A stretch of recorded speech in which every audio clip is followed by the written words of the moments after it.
The clatter of heavy ceramic plates at Il Pavone was a rhythm, a predictable, steady beat against the murmur of the dinner rush.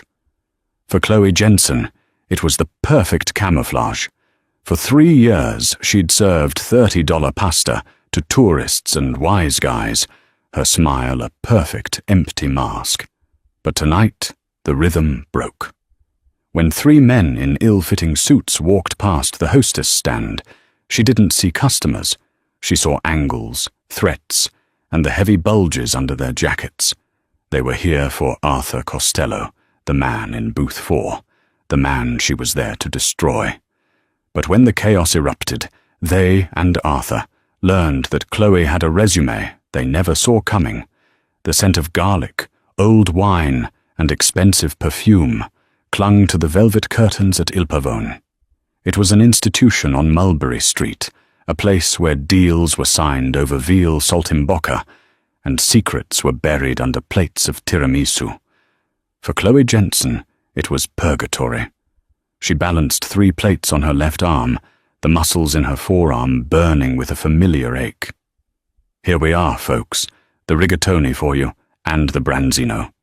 Careful, the plate is very hot."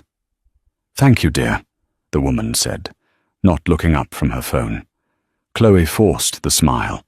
It was the same smile she used every night. It was a piece of armor, as vital as the apron tied tight around her waist. She moved back toward the kitchen, her eyes automatically scanning the room. It wasn't a waitress's scan for empty glasses. It was a systematic sweep. Table 7, tourists, arguing over the map. Table 11, first date, awkward silence. Booth 4, the target, Arthur "Artie" Costello, sat in his usual spot. Booth 4 was a deep, U-shaped booth in the back corner, offering a clear view of the entrance and the kitchen doors, with no windows nearby. He was a man carved from old-world granite, his face a road map of brutal decisions. He was flanked, as always, by his 2 bodyguards. Frank, a mountain of a man, sat in the booth with him. Leo, younger and twitchier, sat at the small 2-top table just adjacent, acting as a lookout. Artie was a creature of absolute, unbending routine. Tuesday nights, 8 p.m., booth 4, a bottle of the 98 Brunello and the Osso Buco. For 3 years, Chloe had studied this routine. She'd memorized the way he tasted his wine, a small, sharp sniff, then a thoughtful sip, the way he never sat with his back to a door, the way his eyes, though heavy-lidded, missed nothing. She had gotten this job, endured the low pay, the sore feet, and the leering comments from kitchen staff, for one reason: to get close to Arthur Costello, to learn his life, his habits, and his weaknesses. Because 15 years ago, Arthur Costello had presided over the hostile takeover of the city's shipping unions, a takeover that had left her father, Robert Jensen, a regrettable accident at the bottom of a dry dock. Chloe's life had split in 2 that day, the life before, of a teenager planning for college, and the life after, foster care, anger, and finally, the recruiter who saw that cold, focused rage and offered her a path. 6 years in Army intelligence, specializing in close-quarters surveillance and tactical medicine. She'd served 2 tours in environments that made Mulberry Street look like a playground. When she'd been honorably discharged, she didn't know what to do. The rage was still there, a cold pilot light in her stomach. So she'd built a new identity, buried her DD-214 and her commendations deep in a safe deposit box, and applied to be a waitress at the one place her father's killer felt safe. Her plan was long. It was patient. She would wait, watch, and find the one thread that, when pulled, would unravel his entire world. Poison was too kind. A bullet was too fast. She wanted to destroy him, as he had destroyed her family. The front bell chimed. It was 8:45 p.m. Too late for the dinner rush, too early for the late-night drinkers. 3 men entered. Chloe retrieving a water pitcher from the service station. froze. Her entire body went cold. It was a feeling she hadn't had since Kandahar. It was the prickle of wrongness. They weren't tourists. They weren't businessmen. They weren't locals. The first man, the leader, was tall with pale, pitted skin. He wore a grey suit that was too tight in the shoulders. He scanned the room, his eyes sharp and dead. Let's call him Yuri. The two behind him were shorter, built like refrigerators. Mikhail and Gregor. They didn't wait for the hostess. They began moving into the dining room. Chloe's training took over. Her brain, usually foggy with exhaustion, snapped into high-definition clarity. Threat assessment, 3 hostiles, armed. Right-hand dominant, all 3. Jackets are heavy. Body armor, likely. Formation, tactical triangle. Yuri is point. Mikhail and Gregor are flankers. Objective, high-value target. That means... Her eyes darted to booth 4. Leo, the lookout, had noticed them.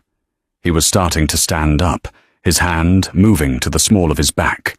Frank, in the booth with Artie, was reacting to Leo's movement, turning his head. Artie was still looking at his wine. The 3 men were 20 feet from Artie. Yuri saw Leo move. That was the signal. Chloe didn't think. She acted. She wasn't Chloe the waitress. She was Sergeant Jensen. "Get down!" she roared, her voice not a scream, but a deep, guttural command that cut through the restaurant's murmur like a cannon shot. She didn't drop and hide. She moved. In one fluid motion, she hurled the heavy glass water pitcher at the lead attacker, Yuri. It wasn't meant to stop him, but to break his focus. Yuri flinched as the pitcher shattered against his shoulder, cold water and glass spraying him. That flinch cost him 1/10 of a second. It was all Leo needed. "Gun!" Leo shouted, drawing his pistol. But Gregor, the left flanker, was faster. A suppressed thwip-thwip sound, barely audible, and Leo was slammed back against the wall. 2 red blossoms appearing on his white shirt. He slid to the floor, dead. 1 bodyguard down. Frank, inside the booth, was a bigger problem for them. He'd shoved Artie down and was drawing his own, much larger, handgun from a shoulder holster. He was a professional, but he was pinned. Mikhail, the right flanker, raised his weapon toward the booth. Chloe was already moving. She was 4 feet away, near a service stand. She grabbed a full, heavy bottle of Chianti Riserva. Mikhail wasn't looking at her. He was focused on the booth. Chloe swung the bottle in a vicious, horizontal arc, not at his head, but at his gun hand. The impact was a sickening crack of glass and bone. The gun clattered to the floor. Mikhail screamed, his hand a mangled mess. Before he could even register the pain, Chloe drove the jagged, broken neck of the bottle forward and down, jamming it deep into the soft spot, just below his ribs. A non-lethal, but utterly incapacitating blow. He gurgled, blood foaming at his lips, and collapsed. 1 attacker disabled. The restaurant was pure chaos. People were screaming, scrambling under tables. Yuri, the leader, recovered from the pitcher throw. He saw Mikhail go down. He turned his weapon on Chloe. She had no cover. She was exposed. Thwip! A bullet hissed past her ear, so close she felt the heat of its passage. Thwip! Thwip! Frank, from the booth, returned fire. His unsuppressed .45 boomed like thunder in the enclosed space. The shots were deafening. Yuri was forced to take cover behind a thick marble pillar. Gregor, the other attacker, was also firing at the booth, keeping Frank pinned. The firefight was now a triangle. Frank and Artie in the booth, Yuri at the pillar, Gregor near the bar. Chloe was in the middle, in the kill zone. She scrambled behind the heavy oak bar. She needed a weapon. She needed an advantage. She heard Frank grunt, a wet, choking sound. He'd been hit. "Artie," he coughed. "Get out. Back way." The firing from the booth stopped. Both bodyguards down. It was just Artie, pinned in the booth, and the two remaining attackers. Yuri and Gregor advanced, their movements tactical, coordinated. They were moving to flank the booth from both sides. It was over. Artie Costello was a dead man. Chloe peered over the bar. Gregor was closest to her. He was moving past, his back to her, focused on the booth. She scanned the bar. A corkscrew, a paring knife, a blender. No. Her eyes landed on the siphon for the seltzer water. A heavy, metal canister. She grabbed it. She rose from behind the bar like a ghost. Gregor heard the movement and started to turn. Chloe swung the metal canister with all her strength, connecting with the side of his head just above the ear. The sound was a dull thud. Gregor dropped like a sack of rocks, unconscious before he hit the floor. Two attackers disabled. Now it was just Yuri. He was at the pillar, 15 feet from the booth. He heard Gregor fall. He spun, saw Chloe, and raised his pistol. Chloe had no weapon, no cover. Artie Costello, who she thought was cowering, suddenly lunged from the booth. He wasn't armed, but he grabbed the fallen bodyguard, Frank, and pulled the man's heavy body on top of his own as a human shield. Thwip, thwip, thwip! Yuri's bullet sank into the dead bodyguard. Artie, from beneath the body, had retrieved Frank's .45. He fired once. The heavy-caliber bullet hit Yuri square in the chest. Even with body armor, the kinetic force was like being hit by a sledgehammer. Yuri stumbled back, gasping. Artie fired again. And again. Yuri fell, his gun skittering across the checkered tile. Silence. A profound, ringing silence, broken only by the whimpers of a busboy and the distant, growing wail of sirens. The entire engagement had taken less than 45 seconds. Chloe stood, breathing hard, her knuckles white on the seltzer canister. Her server's apron was spattered with blood. Arthur Costello pushed the body of his loyal bodyguard off him.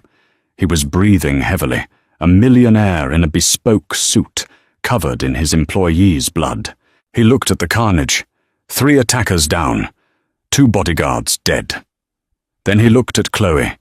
His eyes, those sharp, intelligent eyes, weren't filled with gratitude.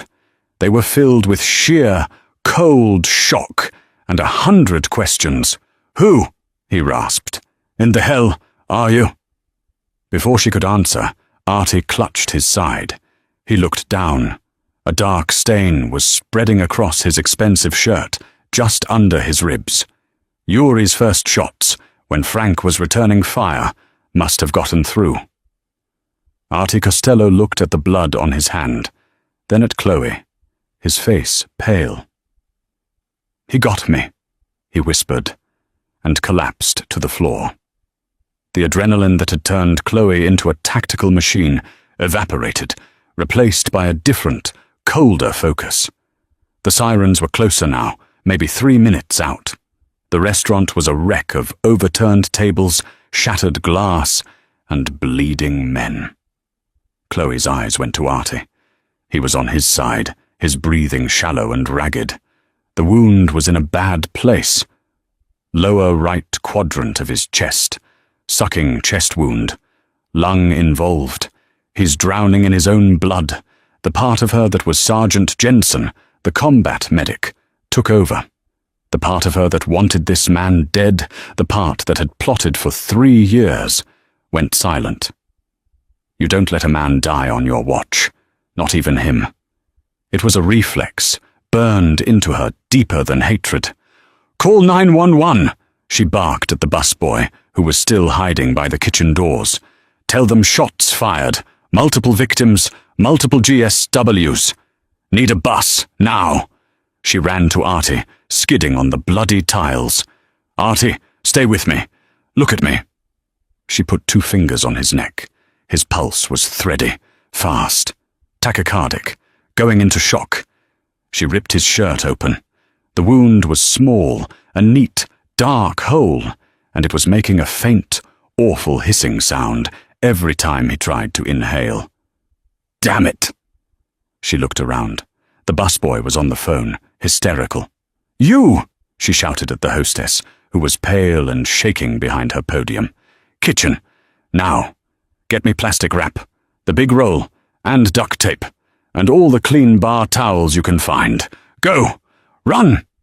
The hostess, galvanized by the sheer command in Chloe's voice, sprinted to the kitchen. Chloe turned back to Artie. His eyes were fluttering. "No, you don't. Stay with me, Costello." She put her hand flat over the wound, applying pressure. "You're not dying on me, you bastard." He focused on her. His eyes were cloudy with pain, but the intelligence was still there. He was analyzing her. "You're not a waitress," he gurgled, a fleck of blood on his lips. "Shut up, don't talk. Save your breath." The hostess ran back, her arms full. "Here, is this?" "Perfect."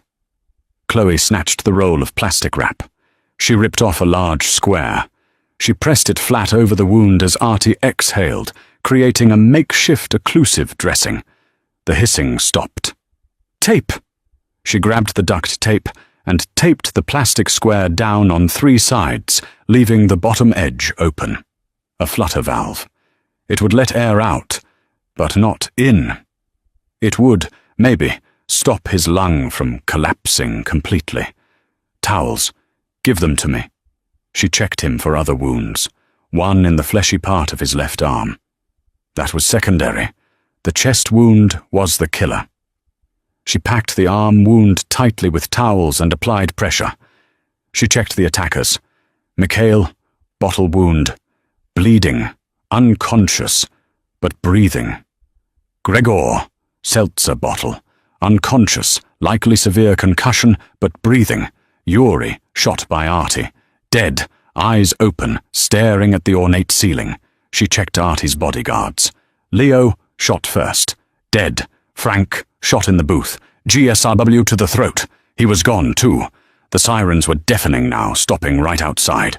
The front doors burst open, but it wasn't the police. 4 men in dark suits, led by a younger, paler version of Artie, stormed in. This was Artie's real security, the backup team that always sat in a black SUV down the street. This was his son, Vincent Costello. Vincent saw the carnage. He saw his 2 men dead. He saw the 3 attackers. And he saw a waitress, covered in blood, kneeling over his father with a roll of duct tape in her hand. He raised his pistol, aiming it straight at Chloe's head. "Get away from him!" he screamed. "Vincent!" Artie gasped, his voice a wet rattle. Vincent's eyes snapped to his father. "She..." Artie coughed, blood spraying. "She saved me. The waitress saved me." Vincent froze, his gun still aimed at Chloe, his face a mask of confusion and rage. "She... what?" "I'm a medic," Chloe said, her voice flat, professional. "He has a tension pneumothorax. I've sealed the wound, but he needs a chest tube and a surgeon, or he'll be dead in 10 minutes. Vincent stared at her. He saw the makeshift seal, the pressure bandage. He saw her eyes, which were not the eyes of a terrified civilian. They were the eyes of a professional, as cold and steady as his own. He slowly lowered his gun. The police and EMTs were swarming the entrance now, guns drawn. "NYPD, drop your weapons, hands in the air." Vincent ignored them. He barked at his own men. Get him out of here, now." "Sir, the police! To hell with the police! He goes to our doctor. Get the car!" 2 of Vincent's men scooped up Artie Costello, who groaned in agony. "Keep that seal on him," Chloe ordered. "Keep him on his injured side if you can. It'll help his good lung." Vincent's men looked at him. He nodded. "Do what she says." As they rushed Artie out the back door toward their armored car, Vincent turned to Chloe. The regular EMTs were trying to get in, and the police were trying to secure the scene. It was chaos. "The cops are going to want to talk to you," Vincent said, his voice low and fast. "I know. I saw what happened," Chloe said. "No." Vincent grabbed her arm, his grip like a steel vice. You're not talking to them. You're coming with me. I'm not going anywhere. You just saved the life of Arthur Costello. You're now the single most valuable witness in a mob war.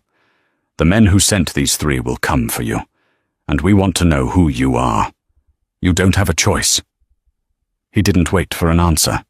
He dragged her through the pandemonium of the kitchen, past the terrified staff, and shoved her out the back door into a dark alley, just as the first NYPD officers burst through the kitchen's swing doors.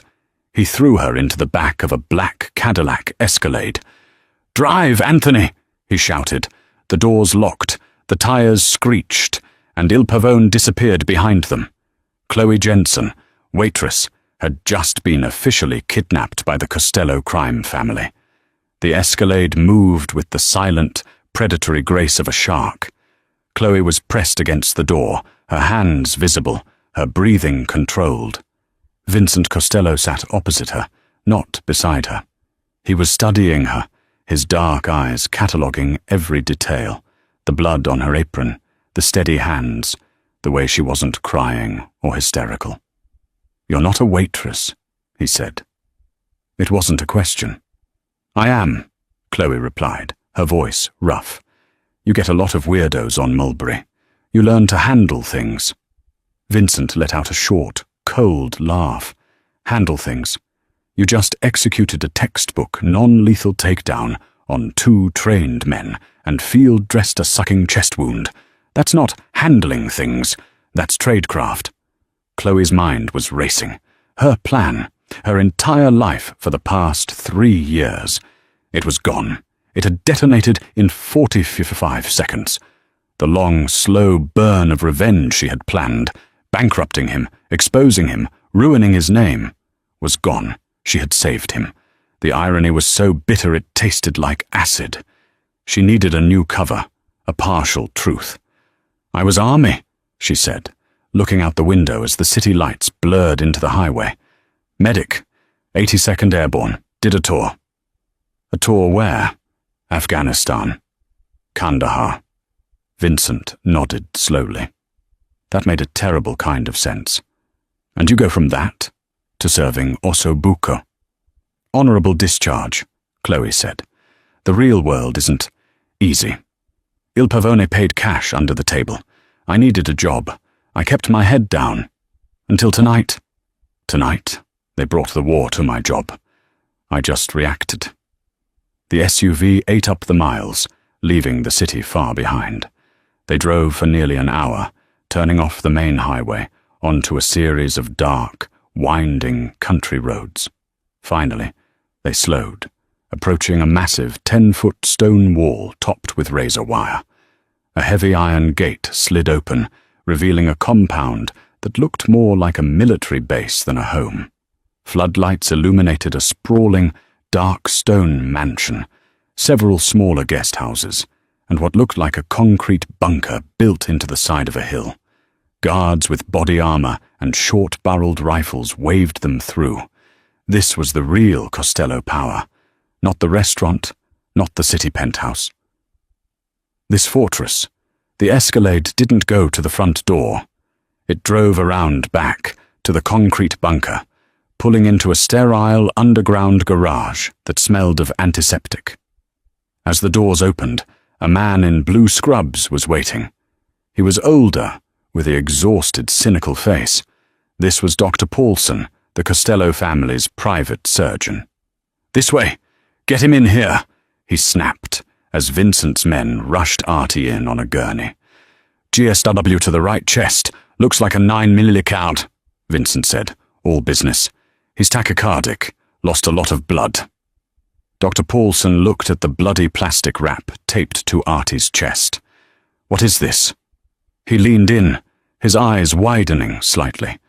"A 3-sided dressing. Who did this?" "I did," Chloe said, stepping out of the car.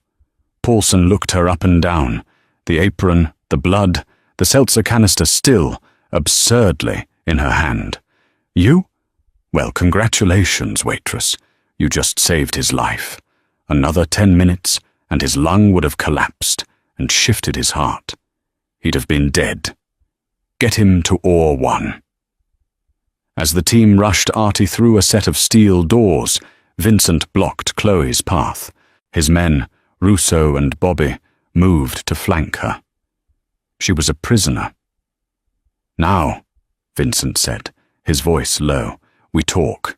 Your name is Chloe Jensen. You've worked at Il Pavone for 3 years, 2 months and 4 days. You've been serving my father every Tuesday night. And in all that time, you never said a word. Now you're telling me you're an ex-war hero who just happened to be there." "It's the truth," Chloe said. "I don't believe in truth.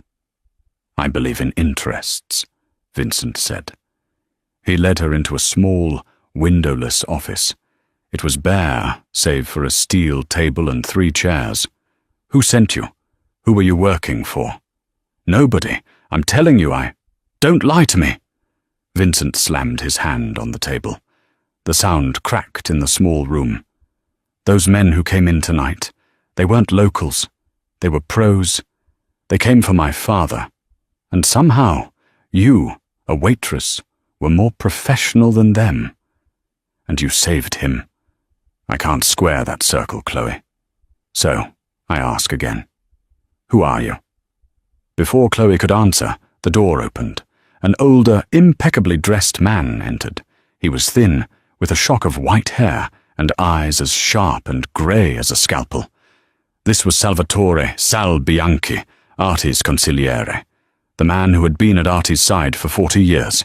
He was the family's memory. "Vincent," Sal said, his voice a gravelly whisper. "The doctor is working. It is serious. And this is the girl." Sal looked at Chloe. He walked around her, studying her face. He seemed to be looking not at her, but into her, searching for something. "Jensen," he murmured, as if tasting the name. "Chloe Jensen. Why do I know that name?" Chloe's blood ran cold. This was the man her father used to talk about. Sal Bianchi, the reasonable one, he'd called him, back when the union talks were just beginning, before they turned sour. "She says she's ex-army, Sal," Vincent said impatiently. "A medic." "No." Sal's eyes widened, a flicker of genuine shock. He leaned closer. "My God, you have his eyes. I see it now. You're Robert's girl. You're Robert Jensen's daughter." The room went absolutely silent. Vincent's head snapped toward Chloe, his face a mask of dawning, terrible realization. "Jensen," Vincent whispered. The shipping union. That Jensen." Chloe's carefully constructed cover, her partial truth, was gone. She was exposed, down to the bone. The hatred she'd kept locked down for 15 years flooded her face. "Yes," she spat, her voice dripping with a venom that shocked them both. "I'm his daughter. And you," she said, jabbing a finger at Vincent. "Your father murdered him." Vincent reacted instantly. He lunged across the table and grabbed Chloe by the throat, slamming her back against the concrete wall. His face was inches from hers, contorted in a mask of pure rage. "You!" he hissed, his grip tightening. "You've been playing us. 3 years. 3 years you've been serving him, smiling at him. You were there to kill him. Tonight! Was that your plan? Did you set him up?" Chloe choked, gagging for air. But she didn't fight.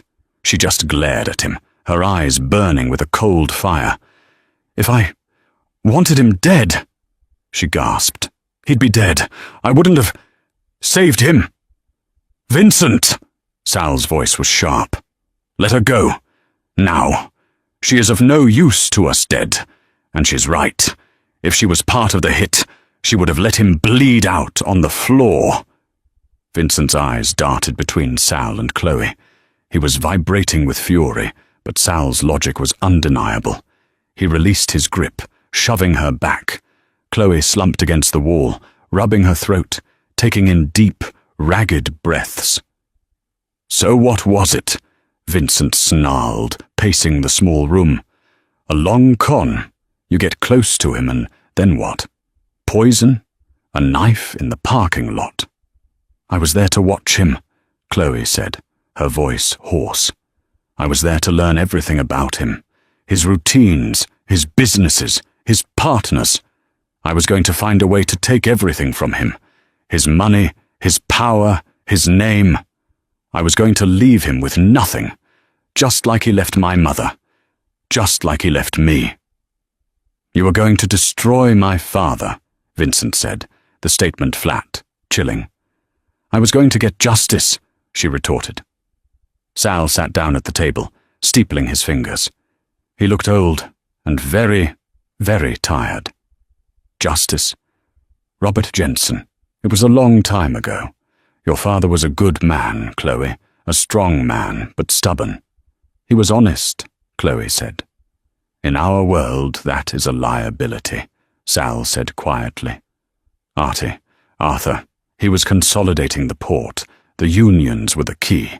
He made your father offers. Money, power, a piece of the pie. Robert wouldn't listen. He was going to go to the papers, to the feds. So Artie had him murdered, Chloe said, the words tasting like ash. An accident at the docks, crushed by a container. You think I didn't know? It was a bad business, Sal admitted, looking at the floor. It was messy. And now, Vincent cut in, his voice pure ice. After 15 years of plotting your revenge, you saved his life. Why? That's the part I don't understand. Chloe's own confusion and self-loathing rose up in her.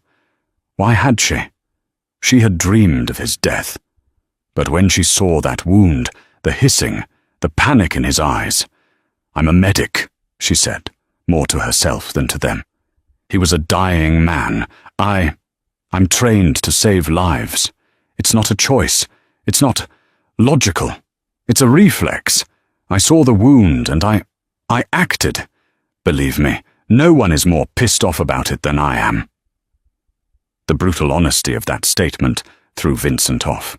He stared at her, seeing the genuine conflict, the raw self-hatred. This was a complexity he hadn't anticipated. So you're a vengeful daughter and a battlefield angel all wrapped in one, he mocked. This changes nothing, Chloe said.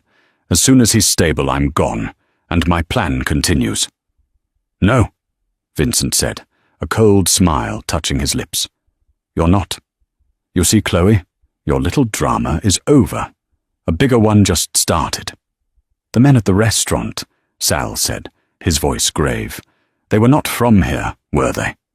Chloe's tactical mind re-engaged, pushing the personal rage aside.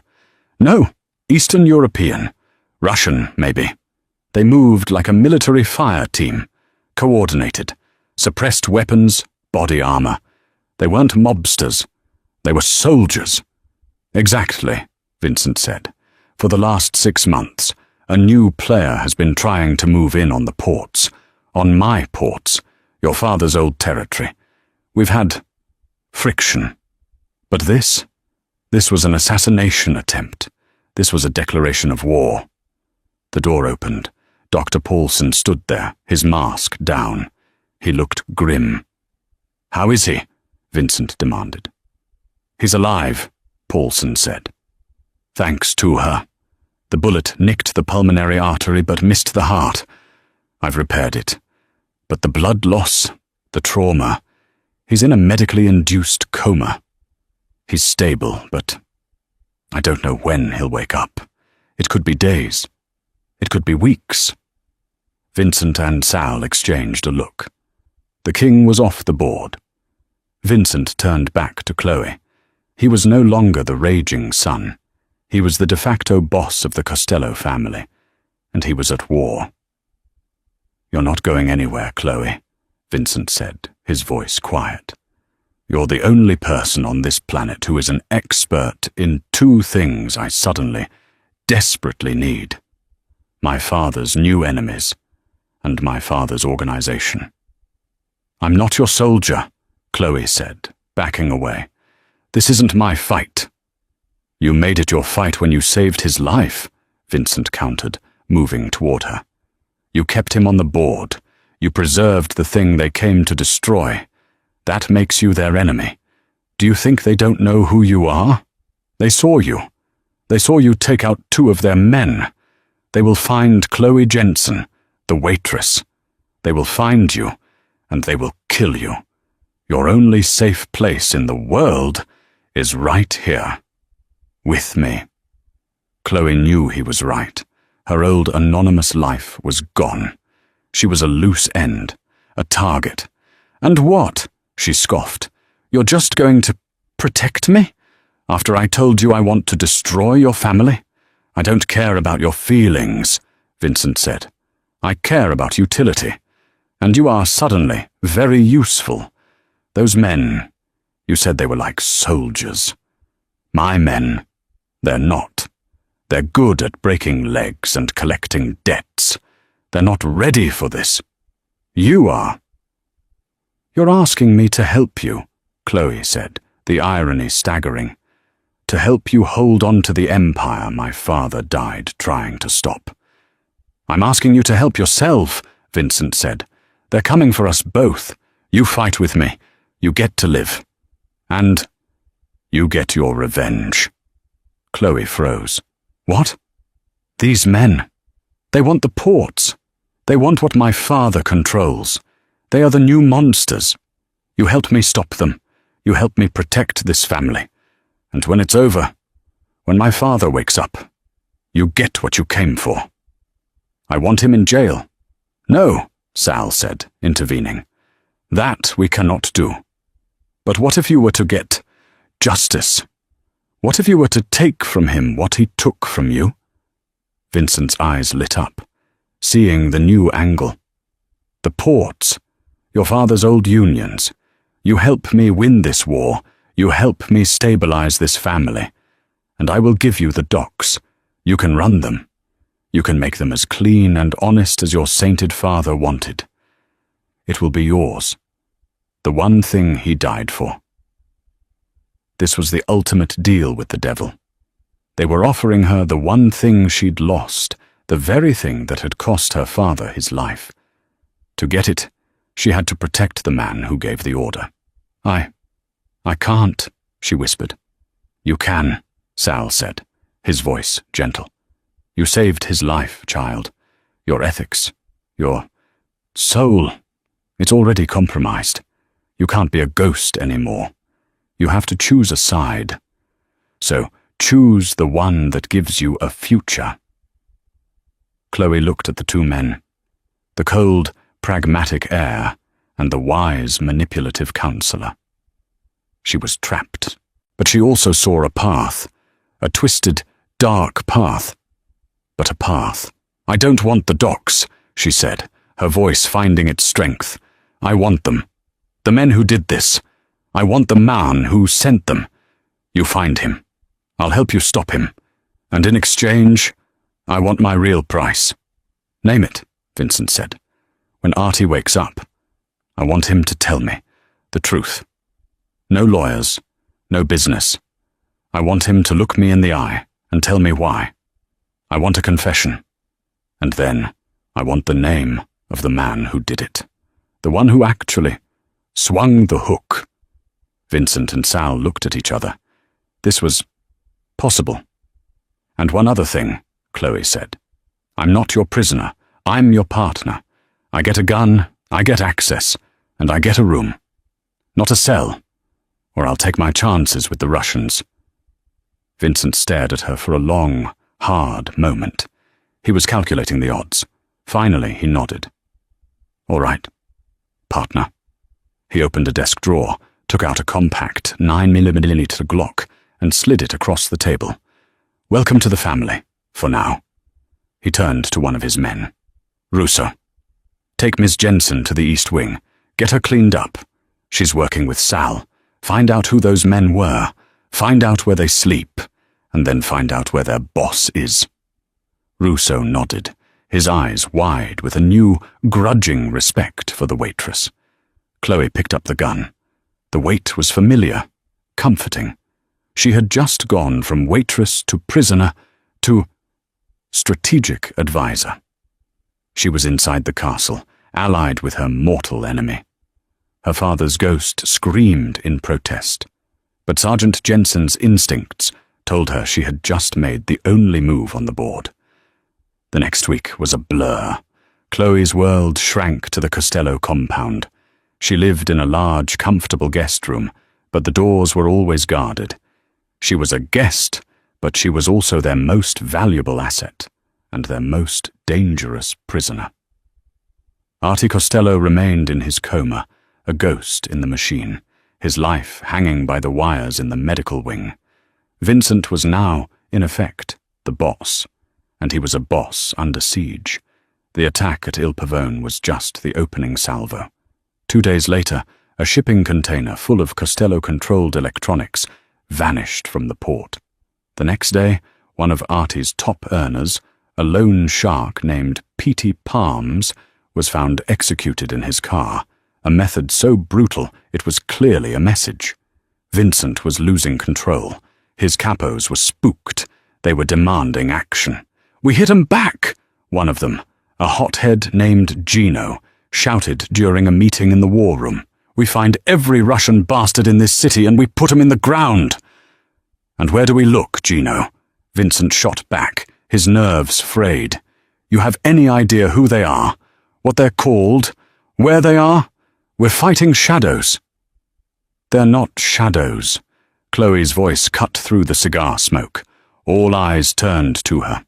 She stood at the back of the room, dressed in new, practical clothes, her arm in a sling from a training accident. She'd been keeping sharp in the compound's gym. She walked to the large map of the city. "They're soldiers. And soldiers have a supply line. They have a base. You're trying to fight a war. I'm telling you to win an intelligence op." For 3 days, she and Sal had been living in the comms room. Sal, with his encyclopedic knowledge of the city's underbelly, and Chloe, with her military intel training. They were a strange but effective team. "The attackers from the restaurant," Chloe said. "Their suits were cheap, but their weapons, their body armor, that was high grade, surplus military, hard to get. We've been tracking illegal arms sales, and we found a match." She pointed to a warehouse in Red Hook, Brooklyn. "This warehouse, it's owned by a shell corporation, which is fronted by a vodka import company. Vostrov Imports," Sal added, "run by a man named Anton Volkov." "Volkov," Vincent said, the name tasting like poison. "He's the one who's been pushing." "He's not just pushing. He's invading," Chloe said. "He's Bratva, not just mob. He's Vori V. Zakon, the real deal. He's here to erase you, and he's using that warehouse as his command center and armory. You hit that, you cut the head off the snake." Gino was practically vibrating. "So what are we waiting for? Let's send a team, 50 guys. We'll level the place." "Absolutely not," Chloe said, her voice so cold it silenced him. "That's what he wants you to do. That building is a fortress. It'll be a slaughterhouse. You'll lose your 50 men, and Volkov will be gone. You don't hit it with a sledgehammer. You hit it with a scalpel." "What are you proposing?" Vincent asked, trusting her. "A 3-man infiltration team," Chloe said. "Me, Russo, and Bobby." "You?" Vincent said. "You're not?" "I'm the only one who's ever seen these guys in action," Chloe said. "I'm the only one who knows their tactics. We don't go into fight. We go into plant. We put a tracker on Volkov's personal vehicle. We put listening devices in his office. We get out. We find out where he really lives, where he sleeps. Then we end it. Quietly."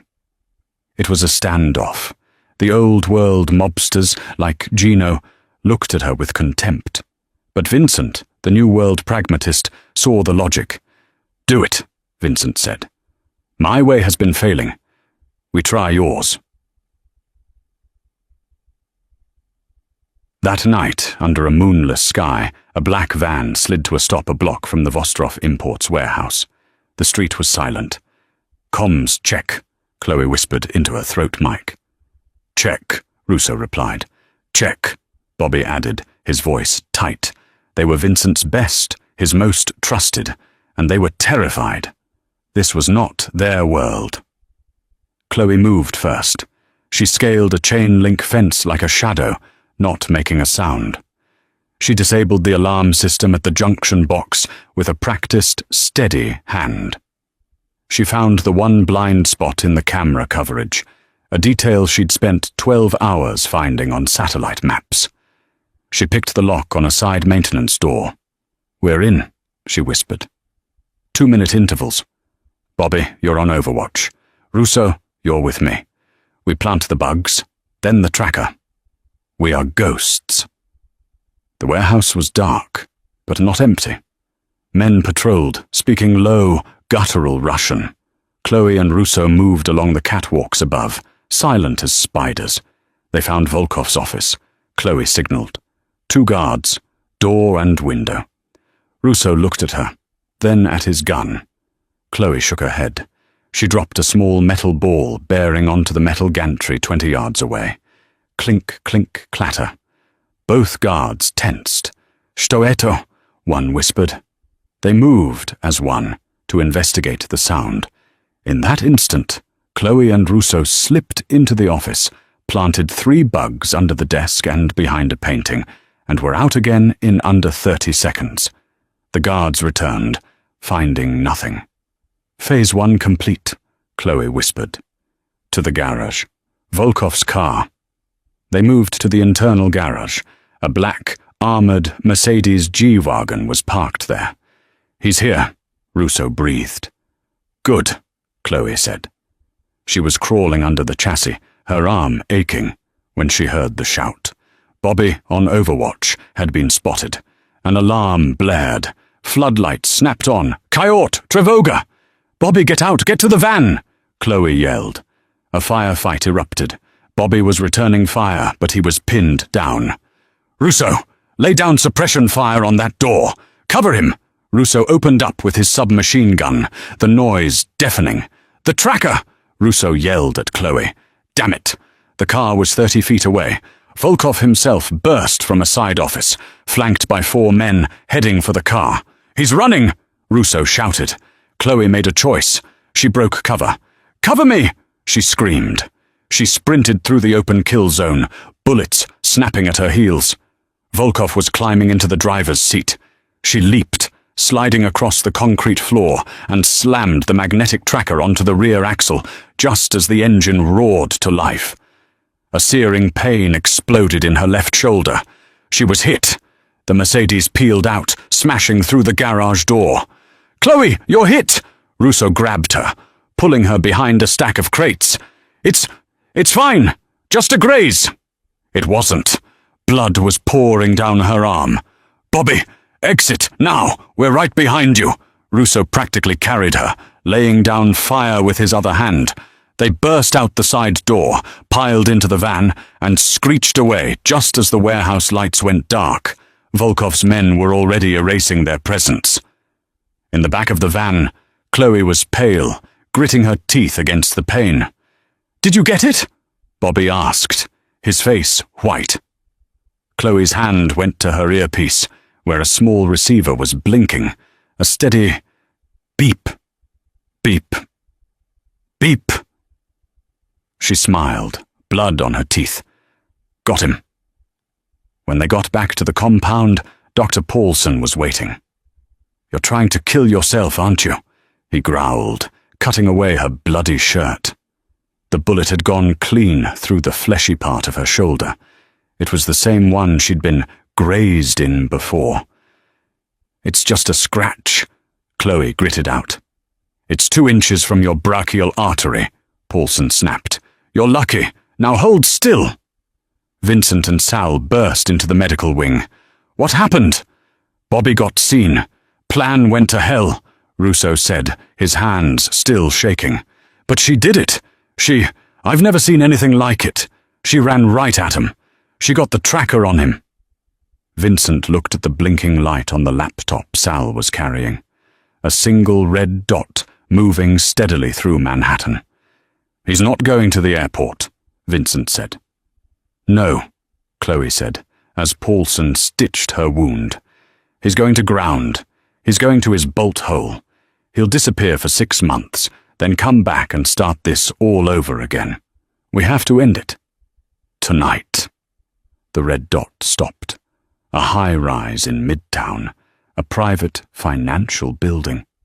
He's liquidating, Sal said, pulling his assets. He is running. No, Chloe insisted, sitting up, ignoring the doctor's protests. He's cleaning house. That's his real HQ, not the warehouse, that bank. He's paying off his people, destroying his records, and he's vulnerable. For the first time, he's not in his fortress. He's in an office building. We go now. Vincent looked at her, at the blood, the sweat, the absolute cold certainty in her eyes. He nodded. Russo, Bobby, get the car. You two and me, and her. Gino and his team. Russo started. No, Vincent said. No army. This is a scalpel. Her way. An hour later, 4 people in dark, tailored suits walked into the lobby of the Kirov Financial Building. The night watchman looked up, then went pale as Russo and Bobby flanked him, guns drawn. Elevator. Now. What floor? Vincent asked. Penthouse. It's Mr. Volkov's private office. Sal, Vincent said into his phone, cut the power to the elevators in 60 seconds. They piled in. The elevator hummed, then dinged on the penthouse floor. The doors opened onto a silent, opulent office. Anton Volkov was there, stuffing gold bars into a briefcase.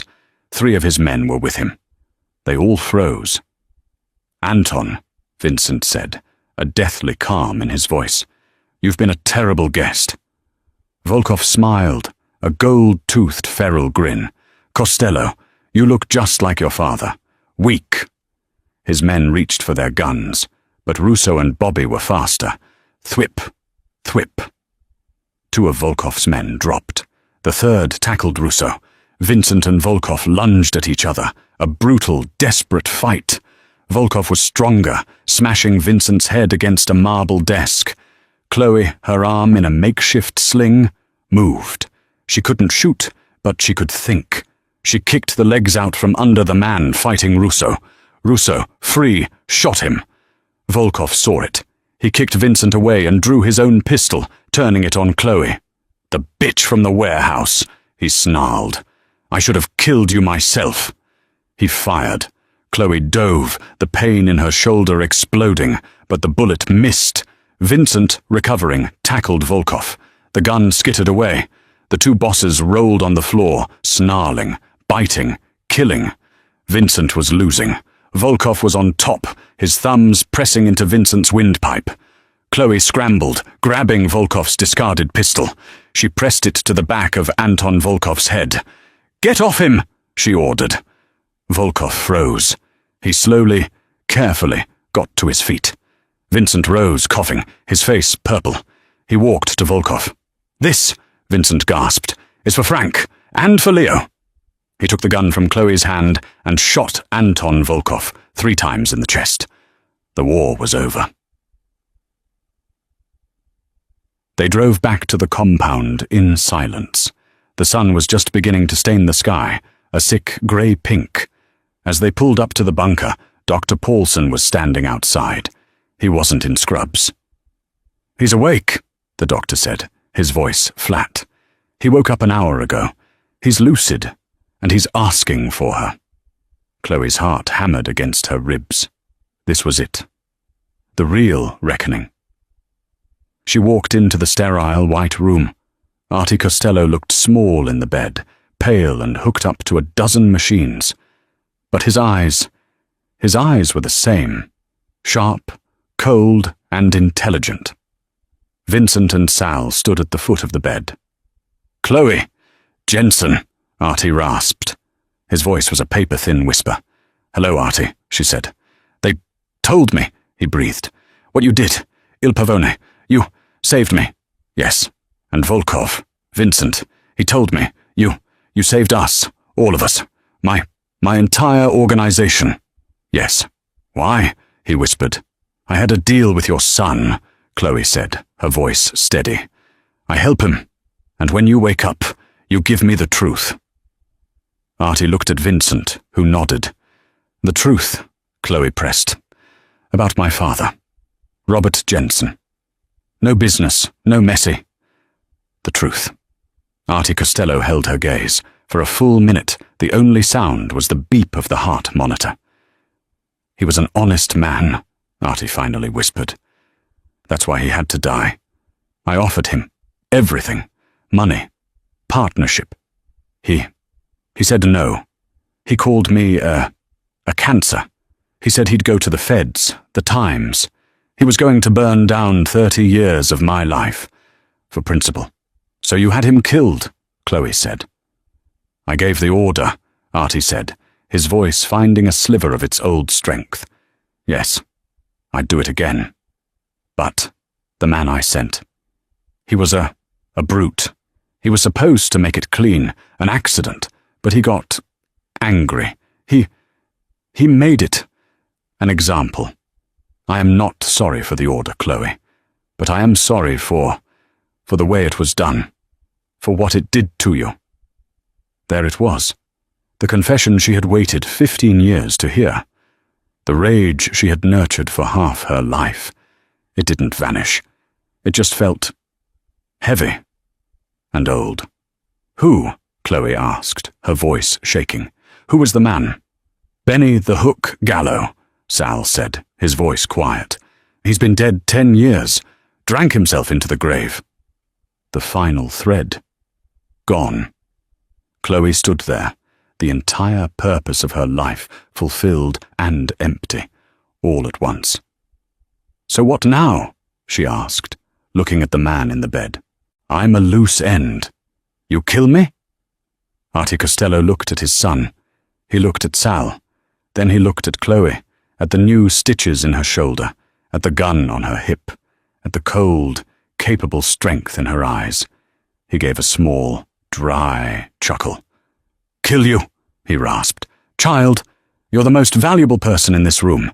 Your family, in a twisted way. You saved my life. You saved my son's life. You saved everything. He took a shaky breath. There's a place for you here, if you want it. Vincent, he's smart, but he's hot. You're cold. You're a strategist. I need you. It was the ultimate, grotesque irony. A job offer.